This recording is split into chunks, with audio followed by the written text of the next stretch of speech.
Pemirsa, terima kasih pian masih bersama kami. Berita selanjutnya Mahabarakan. DPRD Banjarmasin bersama pemerintah Kota Banjarmasin mulai membahas Raperda peningkatan wan pengembangan budaya literasi di ruang rapat Komisi 1 jelang tengah hari, Kamis 16 Maret 2023. Pembahasan ini bertujuan untuk mengembangkan minat baca agar membentuk generasi intelektual wan berkembang serta meningkatkan kunjungan ke perpustakaan.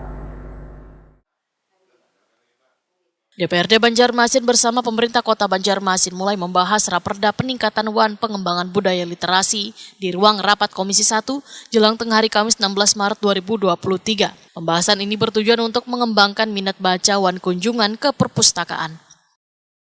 Terkait penyelenggaraan, nah jadi kita alangkah baiknya kita fokuskan mau dalam tengahnya kayak Bu, supaya kita bisa meningkatkan juga.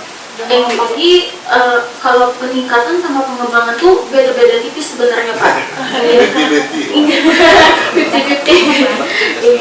Jadi Ketua Pansus Raperda Peningkatan Wan Pengembangan Budaya Literasi Muhammad Faisal Haryadi, Waitakoni Prima TV usai rapat memadahkan, dibuatnya Raperda ini salah satunya untuk bisa mengembangkan budaya membaca agar membentuk generasi intelektual wan berkembang. Bahkan dalam Raperda ini nantinya akan dimasukkan beberapa peraturan terkait sarana wan prasarana lainnya. Sementara itu Kepala Dinas Perpustakaan Wan Kearsipan Banjarmasin Ihsan Elhak memadahkan, bila minat baca sangatlah kurang sehingga kehadiran Raperda Peningkatan Wan Pengembangan Budaya Literasi ini sebagai langkah maju bagi Banjarmasin yang diharapkan akan menambah pengembangan budaya literasi melalui perpustakaan daerah. Menurut Ihsan Elhak, upaya peningkatan minat harus pula mendapat dukungan dari SKPD lain, salah satunya menumbuhkan rasa cinta peserta didik dengan buku sedari dini. Harapannya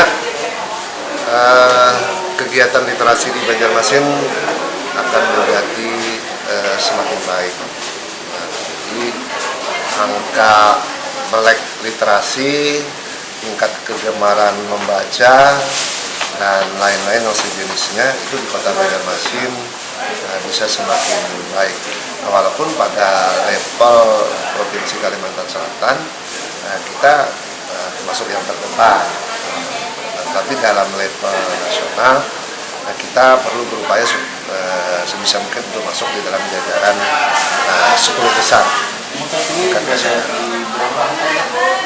Kita berada di angka 50-an atas ya. Indonesia.